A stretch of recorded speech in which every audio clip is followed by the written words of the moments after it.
안녕하세요. 사랑하는 성도님, 구원의 주님이 우리와 함께 하십니다. 우리와 함께 하시는 주님을 찬양합니다. 기도하겠습니다. 사랑과 은혜의 하나님 감사합니다. 오늘도 주님의 말씀을 기다리고 또 기대하며 주님의 말씀 앞에 섭니다. 매일 주시는 말씀이 저희들을 새롭게 하시고 저희들을 세우시고 또한 성숙한 믿음의 길로 인도하여 주심에 감사드립니다. 오늘도 주님 주시는 말씀을 저희들이 꼭 잡을 수 있도록, 또 그 말씀 위에 견고히 설 수 있도록, 또 그 말씀에 믿음으로 순종하며 따라갈 수 있도록 성령님 감동하시고 인도하여 주시옵소서. 예수님 이름으로 기도합니다. 아멘. 네, 오늘 말씀은 히브리서 5장 11절부터 히브리서 6장 8절까지입니다. 제가 읽겠습니다. 멜기세덱에 관하여는 우리가 할 말이 많으나 너희가 듣는 것이 둔함으로 설명하기 어려우니라. 때가 오래되었으므로 너희가 마땅히 선생이 되었을 터인데 너희가 다시 하나님의 말씀의 초보에 대하여 누구에게서 가르침을 받아야 할 처지이니 단단한 음식은 못 먹고 젖이나 먹어야 할 자가 되었도다. 이는 젖을 먹는 자마다 어린아이니 의의 말씀을 경험하지 못한 자요. 단단한 음식은 장성한 자의 것이니 그들은 지각을 사용함으로 연단을 받아 선악을 분별하는 자들이니라. 6장 1절 그러므로 우리가 그리스도의 도의 초보를 버리고 죽은 행실을 회개함과 하나님께 대한 신앙과 세례들과 안수와 죽은 자의 부활과 영원한 심판에 관한 교훈의 터를 다시 닦지 말고 완전한 대로 나아갈지니라. 하나님께서 허락하시면 우리가 이것을 하리라. 한번 빛을 받고 하늘의 은사를 맛보고 성령에 참여한 바 되고 하나님의 선한 말씀과 내세의 능력을 맛보고도 타락한 자들은 다시 새롭게 하여 회개할 수 없나니 이는 그들이 하나님의 아들을 다시 십자가에 못 박아 드러내놓고 욕되게 함이라. 땅이 그 위에 자주 내리는 비를 흡수하여 밭 가는 자들이 쓰기에 합당한 채소를 내면 하나님께 복을 받고 만일 가시와 엉겅퀴를 내면 버림을 당하고 저주함에 가까워 그 마지막은 불사람이 되리라. 아멘. 자, 이제 히브리서 기자는 이제 앞에서 어제 마지막 본문에서는 하나님께서 멜기세덱의 반차를 따른 대제사장이라 칭하심을 받으셨느니라. 자, 하나님께 이와 같은 대제사장이라 해서 칭함을 받았다. 그래서 멜기세덱이라고 하는 구약의 신비로운 인물, 창세기 14장에 나타났다가 사라진 그 인물을 언급하고 있습니다. 자, 그런데 이제 11절 오늘 본문에서는 멜기세덱에 관하여는 할 말이 많으나 그래서 이제 멜기세덱에 관하여 이야기를 하려고 하다가 문득 어떤 생각이 떠올랐습니까? 지금 이 히브리서를 받게 될 그 독자들의 아주 심각한 영적 상태가 문득 떠오른 것 같습니다.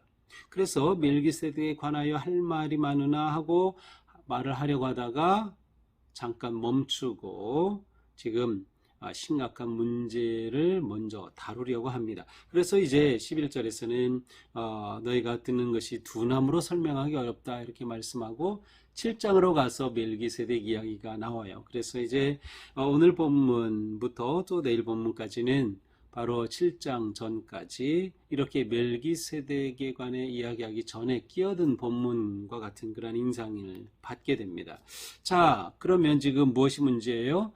지금 이 히브리서의 그 독자들의 문제는 그들의 영적 상태가 계속 성장하지 못하고 가만히 머물러 있거나 후퇴하고 있는 모습이에요. 자, 12절입니다. 때가 오래되었으므로 너희가 마땅히 선생이 되었을 터인데, 자, 시간이 지났어요. 예수님을 믿고 시간이 지났어요. 그렇다면 성장해서 이제는 선생까지 되었을 터인데 너희가 다시 하나님의 말씀의 초보에 대하여 누구에게 가르침을 받아야 할 처지이니 아니 그런데 어떻게 된 것이 그들의 믿음이 다 없어지고 말았어요. 그래서 아예 초보에 관해서 다시 배워야 할 처지에 지금 이르렀다는 겁니다. 단단한 음식은 못 먹고 젖이나 먹어야 할 자가 되었도다. 사람이 점점 자라면 처음에는 젖을 먹고 이유식을 먹고 또 부드러운 음식을 먹다가 이제는 갈비도 먹고 고기도 먹고 이렇게 돼야 되는데 아직도 젖이나 먹어야 할 그러한 그들의 영적인 유아 상태, 영적인 미성숙한 상태가 되었다고 지금 말씀하는 거예요. 13절 이는 젖을 먹는 자마다 어린아이니 의의 말씀을 경험하지 못한 자요. 그래서 이들이 의의 말씀을 경험하지 못했어요. 계속해서 하나님의 말씀을 통해서 은혜를 받고 말씀에 도전을 받고 가르침을 받고 깨우침을 받아 성장해 가야 되는데 그러지 못한 겁니다. 의의 말씀을 경험하지 못했어요. 어쩌면 앞에서 설명한 예수님의 대제사장 되심과 같은 그러한 의미, 예수 그리스도를 통한 구원과 하나님의 의로우심의 은혜를 입는 그러한 것들에 관해서 이들이 경험을 하지 못하는 거예요. 14절 단단한 음식은 장성한 자의 것이니 그들은 지각을 사용함으로 연단을 받아 선악을 분별하는 자들이니라. 성장한 사람, 장성한 사람은 어떤 사람이에요? 어떤 음식이라도 다 단단한 음식 다 잘 먹어요. 그런데 미숙한 자들은 그렇지 못하는 거죠. 그러면 어떻게 이 단단한 음식을 먹게 된 거죠? 지각을 사용하였어요. 그래서 연단도 받았어요. 연단은 김나조인데 이제 체육관을 김나지움이라고 하죠. 바로 훈련이란 뜻이에요. 훈련을 받아서 선악을 분별하는 그러한 자들이 되면 장성하고 믿음이 성장한 사람이 되는데 너희들이 지금 그러지 못하다라고 한탄하는 것이죠. 자, 우리가 계속 성장하지 못하면 우리는 거짓 교훈에 빠지기 쉽습니다. 온갖 이단 사이비가 지금 난무하고 있어요. 신천지가 계속 지금 뭐 광고 내고 뭐 하면서 별짓 다 하고 있어요. 성도들을 접촉하려고 하고 거짓 교훈에 빠진 자들이죠. 완전히 그들의 영혼을 망쳐버린 거예요. 왜? 성장하지 못했기 때문에, 말씀으로 제대로 서지 못했기 때문에 그렇게 무너지는 거죠. 자, 미성숙한 성도의 특징이 무엇입니까? 그것은 말씀을 제대로 먹지를 않아요. 말씀을 먹질 않아요. 뿐만 아니라 단단한 음식도 먹지 못해요. 단단한 음식이라는 것은 우리에게 도전이 되고 또 연단되는 그러한 훈련의 말씀인데 이것을 받아들이지 못하는 거예요. 또한 그들은 지각을 사용하지 못해요. 단단한 음식을 먹는 장성한 사람은 지각을 사용한다 그랬는데 여기서 지각이라는 것은 진리에 대한 지식을 받아들이고 이해하는 능력입니다. 그러니까 지각하면 그것은 우리 이해력과 지적인 영역을 포함하고 있는 것이에요. 근데 이렇지 않은 거예요. 그러니까 말씀을 공부하지도 않고 묵상하지도 않고 지각을 사용하지도 않는 거죠. 더 나아가서 미성숙한 성도가 되면 어떻게 됩니까? 분별을 못해요. 선악간의 분별을 못해요. 그렇게 되니까 이단에 빠지는 거죠. 그렇게 되니까 그들의 믿음이 완전히 없어지고 신앙의 삶이 죽어버리게 되는 거예요. 그러나 장성한 신앙인, 성숙한 신앙인, 성장하는 신앙인은 어떻습니까? 단단한 음식도 먹습니다. 연단받고 훈련받는 것을 기꺼이 선택합니다. 우리가 성경 공부하자 하면은 아멘 하고 좀 바빠도 시간을 내서 참여하고 사실 우리 아무것도 안 하면 우리 몸은 편해요. 그렇지만 성장이 없어요. 미숙한 상태로 머무르는 거죠. 성장은 저절로 오지 않습니다. 지적인 성장 저절로 오지 않습니다. 시간을 투자하고 독서를 하고 공부를 하고 훈련을 해야 전문가가 되고 잘하는 사람이 되는 거죠. 신앙도 마찬가지예요. 신앙도 우리가 결단하고 헌신해야 되는 거죠. 이게 장성한 신앙이 되면 단단한 음식도 먹고 하나님의 말씀을 다 받아들일 수가 있고 선악을 분별하게 되는 거예요. 그러므로 우리는 지각을 사용해야 돼. 자꾸 우리가 말씀 묵상하는 것도 우리의 지각을 사용하는 겁니다. 아, 말씀이 이런 거였구나 깨닫게 되고 그것을 생각하고 마음에 새기고 진리의 지식을 내 안에 축적하면 그것이 내 안에서 발효가 되어 성숙한 삶으로 변화되게 되는 것이죠. 그러므로 초보에 머문다는 것은 굉장히 위험한 것입니다. 초보에 머물지 말고 계속 우리는 성장해야 됩니다. 초보에 머무는 것은 사실 머무는 게 아니라 퇴보하는 겁니다. 그리고 더 위험한 것은 거짓 교훈에 빠지거나 믿음을 상실할 위기에 처할 수 있다는 것이죠. 자, 6장으로 넘어갑니다. 그러므로 우리가 그리스도의 도의 초보를 버리고 죽은 행실을 회개함과 하나님께 대한 신앙과 세례와 안수와 죽은 자의 부활과 영원한 심판에 관한 교훈의 터를 다시 닦지 말고 완전한 대로 나아갈지니라. 자, 여기 나온 1절, 2절의 말씀은 우리의 구원의 과정, 영적인 그러한 그 삶의 한 과정을 그대로 보여주고 있죠. 자, 우리가 처음 어떻게 돼요? 예수 그리스도의 복음을 듣고 회개하지요. 죄 사함을 얻게 되고 하나님에 대한 믿음이 생기게 됩니다. 하나님의 자녀가 되죠. 그 다음 세례를 받죠. 세례를 받으면서 또 안수도 받죠. 그 다음에 죽은 자의 부활과 영원한 심판에 관한 말씀을 깨닫게 되죠. 그 교훈을 얻게 돼요. 그런데 이렇게 되면 그 다음에 이제 진보해야 되는데 그냥 머물러 있다가 다 사라져버리고, 그래서 이거 다시 닦는 그런 어리석은 자가 되지만 또 이거 또 다시 해야 되고 또 다시 하고 그러지 말자. 우리의 신앙이 계속 성장 성숙해 나가야 한다라고 하는 것이죠. 퇴보하지 말자. 퇴보하다가는 타락으로 이어지기 쉬운 겁니다.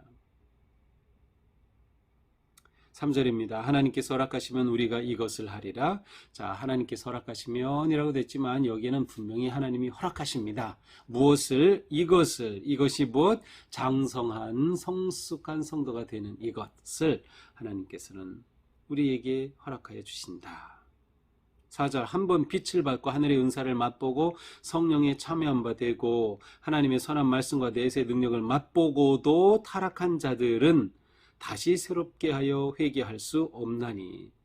자, 좀 강한 말씀이지요. 자, 하나님께서 우리가 예수 그리스도를 믿고 어둠에서 빛으로 왔어요. 그렇죠? 그래서 우리는 빛의 자녀가 되었어요. 빛을 받았고 하늘의 은사도 맛보고 성령님께서 우리에게 주시는 은혜와 은사를 우리가 맛보았어요. 성령에 참여한 바 됐어요. 성령의 구원의 역사에 우리가 경험하고 참여한 바 되었어요.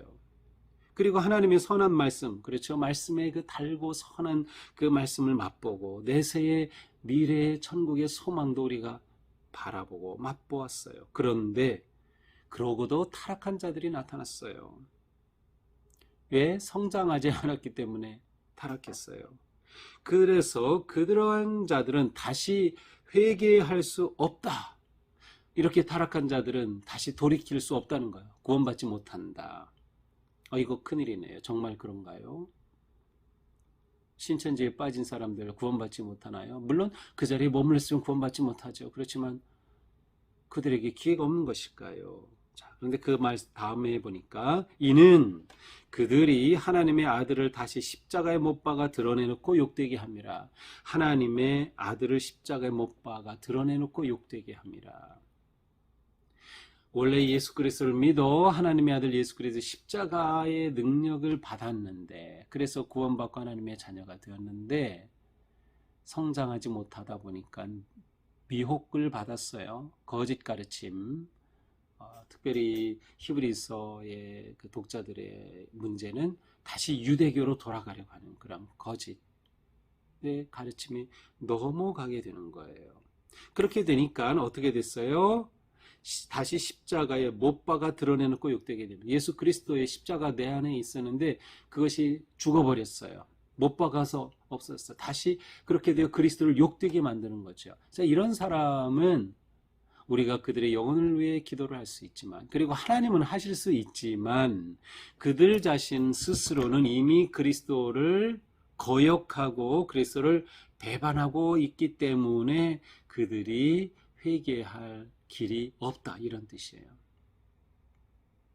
그리스도를 거절하고 있는 한 어떻게 그리스도의 부활의 능력과 구원의 은혜를 경험할 수 있겠어요? 신천지에 들어간 사람이 계속 교회를 거절하고 복음을 거절하고 이만희 교주의 거짓된 가르침에 빠져가지고 어리석은 그것에 사로잡혀 있는 한 구원받을 길은 없다. 물론 하나님은 어떤 방법으로든 하실 것이며 우리는 여전히 그들의 구원을 위해서 기도를 해야 합니다. 그러나 그들 스스로는 결코 회개할 가능성이 없는 거죠. 그들이 그리스도를 죽이고 그리스도를 못 박는 한은 네, 그래서 이러한 어떻게 보면 이러한 조건에서는 회개의 길이 없다. 멸망의 저주받은 자식이 되고 말 것이다 라는 거죠.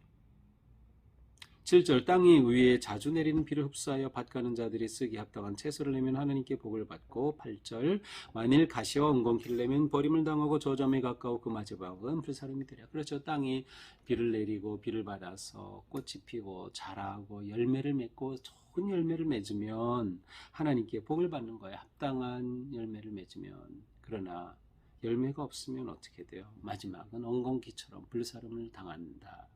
우리의 영적 진보, 영적인 성장, 영적 성숙의 삶은 거기에 맞는 열매가 당연히 있는 겁니다. 그러니까 열매 맺는 신앙의 삶을 사는 거예요. 그러나 히브리서 기자는 전체적으로 지금 그리스도의 신앙을 버리고 변절된 자들, 사입에 빠진 자들, 유대교로 넘어가는 자들, 이단에 빠진 자들에 대한 강력한 경계와 우리가 이런 것으로부터 빠지지 않기 위해 이런 것에 빠지지 않기 위해서는 우리가 초보를 버리고 계속해서 성장하고 성숙해 가야 한다.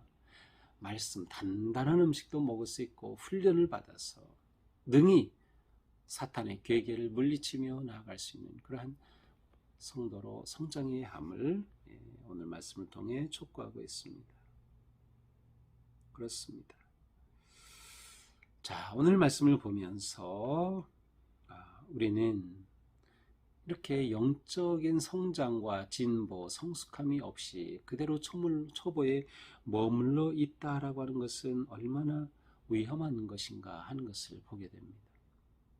따라서 우리에게는 영적 성장에 대한 강한 열망과 헌신이 있어야 되는 거예요. 우리 삶에 있는 유치한 신앙을 벗어나자. 초보적 신앙을 벗어나자. 거기에만 머물러 있지 않은 거예요. 그래서 우리는 성장을 해야 되고 성장의 열망이 우리에게 넘쳐나야 합니다. 그래서 우리에게 다가오는 어떤 시련과 연단이라도 넉넉히 이겨내는 거죠. 단단한 음식도 잘 먹는 거죠. 우리가 코로나 동안에 붙잡은 것은 말씀이었습니다. 말씀이 아니고서는 우리가 이길 수 없다. 그래서 우리가 말씀을 묵상을 계속 나누게 되고 말씀에 집중하고 그래서 또한 우리는 성경 공부를 다시 시작하고 하면서 정말 성장하기 위한 몸부림을 치고 있는 거예요. 우리가 이러한 때에 초보에 머무르면 안 돼요. 내 영이 깊어지고 성장하기 위해서 우리는 이러한 말씀의 삶의 시간을 투자해야 하고 헌신해야 합니다. 그저 가만히 편히 머물러서 괜찮다 아닙니다. 우리는 계속해서 성장해야 합니다. 여기에서 중요한 것이 우리의 지각을 활용하는 것이죠. 우리의 생각과 지혜와 지식을, 우리의 지성을 활용하는 것이 굉장히 필요합니다. 신앙은 감정만 가지고는 성장할 수 없어요. 결국 말씀을 통해서 우리는 성장하는데 말씀을 이해하는 우리의 지적인 활동이 필요한 것이죠. 결국 우리의 구원은 한 번 구원으로 끝나는 것이 아니라 계속해서 가꾸고 성숙하게 완성시켜가는 구원이 되어야 된다. 그래서 너희 구원을 이루라 하는 말씀처럼 이것이 우리의 신앙의 삶이에요. 계속해서 완성해가고 성숙해 가는 것이죠. 그래서 머물지 말고 앞으로 나아가자. 그래서 우리의 삶에 열매 맺는 그러한 거룩한 삶이 되어 하나님을 기쁘시게 하는 삶이 되자. 열매는 내가 구원받은 증거, 내가 성장한 성숙의 열매, 증거가 바로 열매이죠.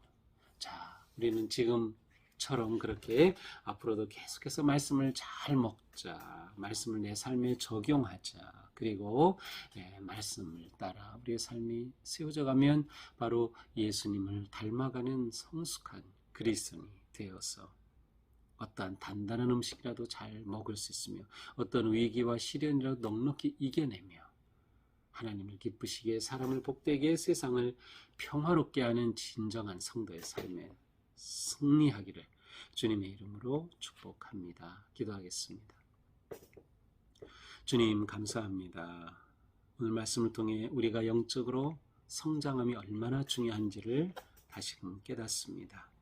주님, 저희가 영적인 초보를 벗어나게 하시고 초보를 뛰어넘어 계속해서 장성한, 성장하고 성숙한 믿음의 사람들 되게 하여 주시옵소서.